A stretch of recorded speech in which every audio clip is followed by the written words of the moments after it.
Okey, sekarang ini kita berada pada video berkenaan bagaimana kita nak entry menggunakan plan B.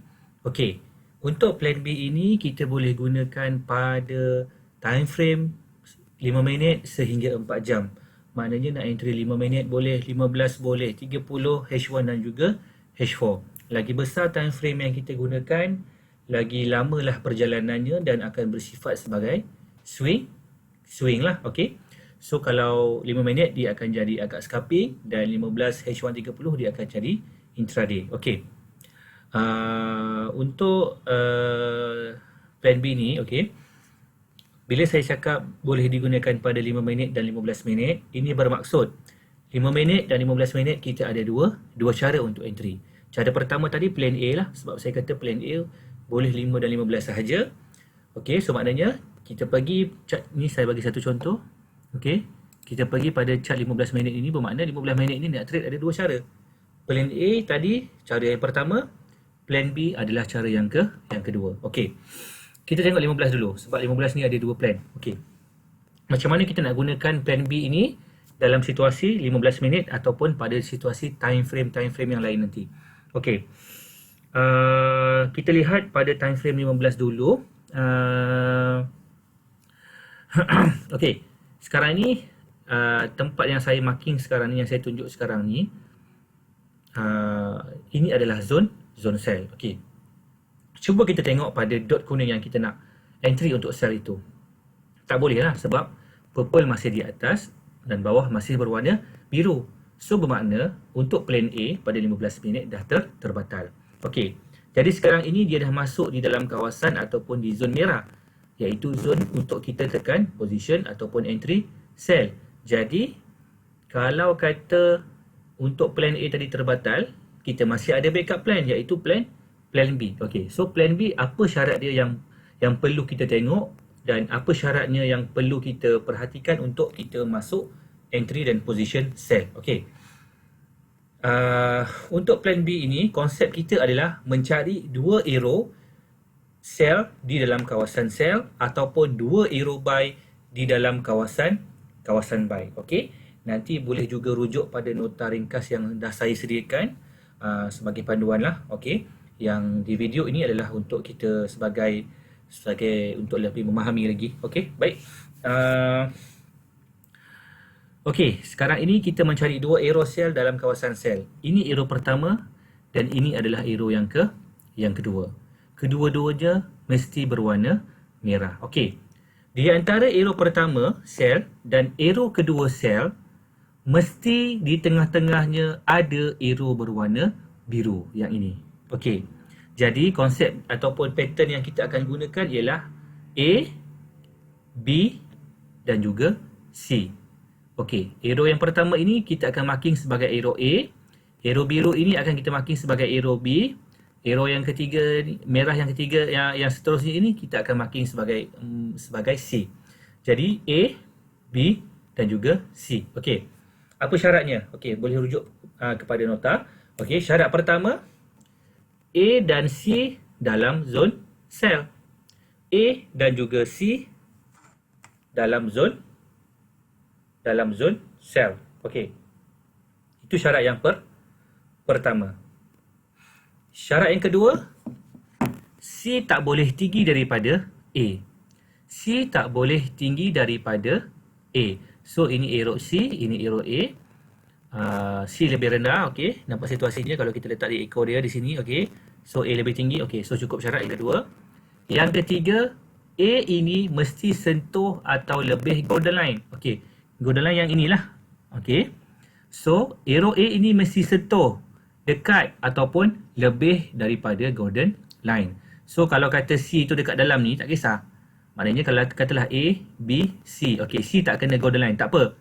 Yang kena dan perlu dan wajib sentuh golden line adalah A. Okey. A mesti sentuh atau lebih golden line. Okey. Syarat yang terakhir yang perlu kita perhatikan, golden line tak boleh dalam keadaan menaik. Okey. Dia mesti dalam keadaan flat ataupun dalam keadaan menurun. Okey. Jadi cukup keempat-empat syarat itu kita boleh sell. Sell dekat mana? Sell pada arrow C, iaitu arrow yang di sini. A, B, C. A dan C dalam kawasan sel. C tak boleh tinggi daripada A. A mesti sentuh atau lebih atau dekat dengan golden line.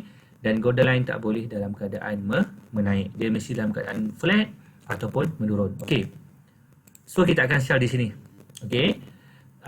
Tiba-tiba dia keluar lagi arrow baru. Okey. So apabila dia keluar arrow baru, yang ini akan jadi A, yang ini akan jadi B dan yang ini akan jadi C pula. So A, B, C. C. So cukup 4 syarat macam yang tadi itu sebelum ni. Jadi dekat C ni kita boleh entry lagi lah. So A, B, C sel yang pertama, A, B, C sel yang kedua. So kita dapat entry 2 kali. So kalau ada 1 kali setup, kita entry sekali sahaja. So di situasi ini dia ada 2 kali C. So maknanya 2 kali entry sel. Untuk stop loss, kita akan letak di atas arrow merah ataupun di atas arrow C ataupun samalah harga candle yang tertinggi, sama macam sebelumnya. So di sini kita akan letakkan stop loss kita di atas arrow merah. Okey, yang di sini pun sama, katalah A, B, C. Okey, di sini pun kita akan letakkan di atas arrow merah sebab arrow lebih tinggi daripada candle yang ini. Okey. Jadi sekarang ni untuk stop loss dengan profit, take profit sama, entry sahaja yang berbeza. So take profit kita akan letak di sini garisan kuning dan manual close kita akan tunggu sehingga dot biru keluar di dalam kawasan merah, dot biru keluar di dalam kawasan biru, baru kita close kita punya entry sell. Okey. So chart yang ini adalah chart okey, jadi walaupun plan A tadi dah terbatal pada time frame 15 minit ini, kita masih lagi boleh sell juga sekiranya ada backup plan, iaitu plan B. Sebab apa? Sebab zone ini masih lagi dalam zone sell. Jadi secara asasnya golden line ini, di zone sell ini kita akan cari position untuk sell. Tetapi andai kata plan A terbatal dan plan B juga tidak cukup syarat, bermakna tuan-tuan dan puan-puan perlu cari entry pada pair ataupun counter yang lain. Maksudnya tak perlulah kita nak duduk lagi dekat sini sebab plan A dengan plan B dah terbatal. Jadi sama ada kita akan tengok pada time frame yang lain ataupun teknik golden line version 4 advance, ultimate advance yang pada H1, ataupun kita boleh tengok pada pair-pair yang lain. Okey, setiap perbezaan time frame ini akan dibezakan oleh perjalanannya sama ada jauh ataupun dekat, maksudnya lama ataupun sekejap lah. So maknanya kalau tuan-tuan dan perempuan nampak entry pada time frame 15 minit, selalunya kita akan close order pada hari yang sama lah. Okey, lebih kurang di sini.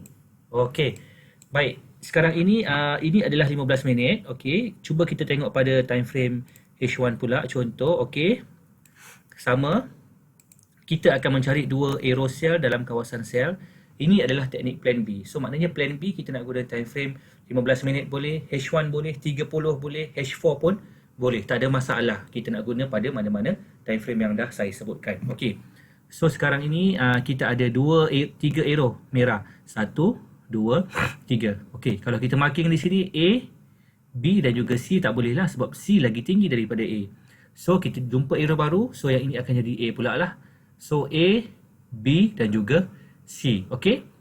A dan C dalam zone sell cukup 1. C tak boleh tinggi daripada A. 2. A mesti dekat atau lebih golden line. 3.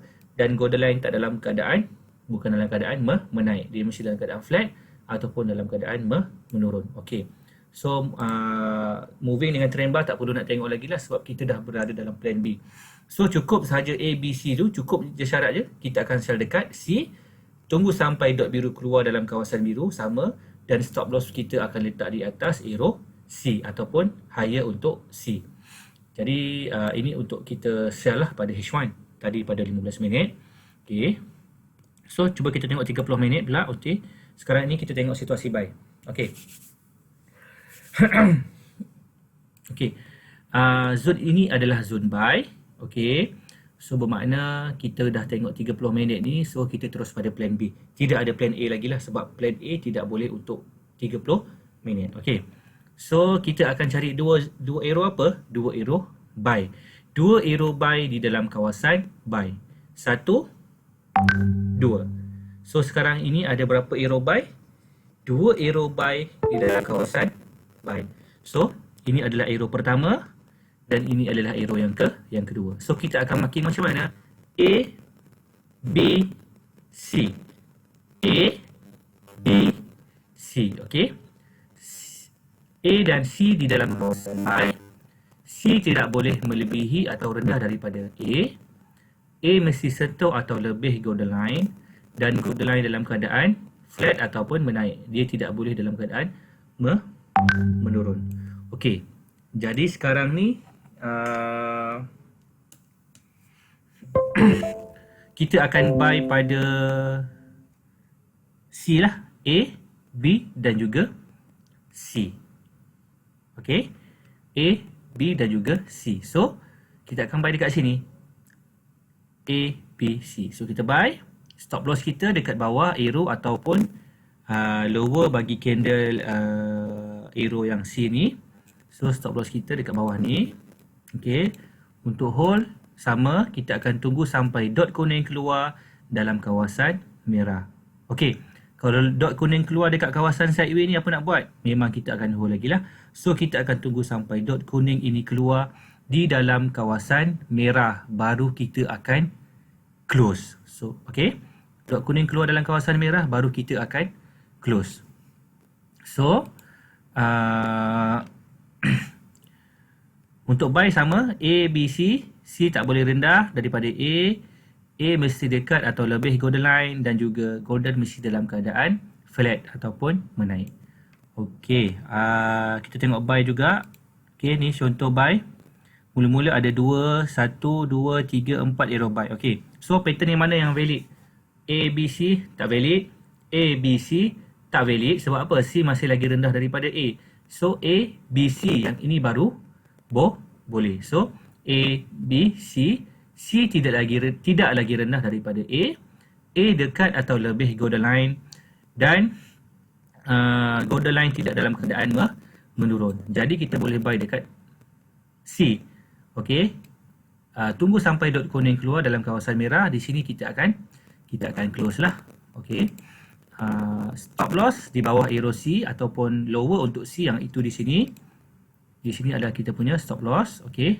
Kemudian take profit samalah di golden yang pertama di zon merah ataupun tunggu sehingga dot kuning keluar di zon merah, baru kita akan close kita punya order yang tadi tu. Okey. Ini kita panggil plan B. Okey, saya ulang sekali lagi. Plan B ni kita boleh gunakan dari time frame 5 minit sampai H4. Yang akan membezakannya adalah sama ada lagi besar time frame yang kita gunakan, lagi lamalah perjalanannya. Tapi saya lebih cadangkanlah kita gunakan pada time frame yang agak sederhana lah. H1 30 dan 15 minit lah. Maknanya tidak terlalu lambat dan tidak terlalu cepat. Supaya kita nak konsisten dalam forex ini bukan senang kalau kita tak faham teknik tu betul-betul. Tapi bila sekarang ini kita dah faham teknik ini betul-betul, maknanya kita akan cari entry dan entry lagi lah. Maknanya makin banyak entry yang kita dapat, makin besarlah peluang win ratio dan risk reward itu akan wujud. Contoh, tuan-tuan dan puan-puan akan entry 10 kali. Contoh 2-3 kena stop loss, 7-8 kena profit. So by the end, untuk minggu itu tuan-tuan dan puan-puan dalam keadaan profit. Okay.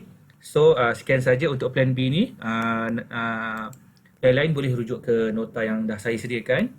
Okay. Kita selesai di sini untuk plan B. Kita akan pergi pada video berikutnya, iaitu untuk cara entry yang lain lah.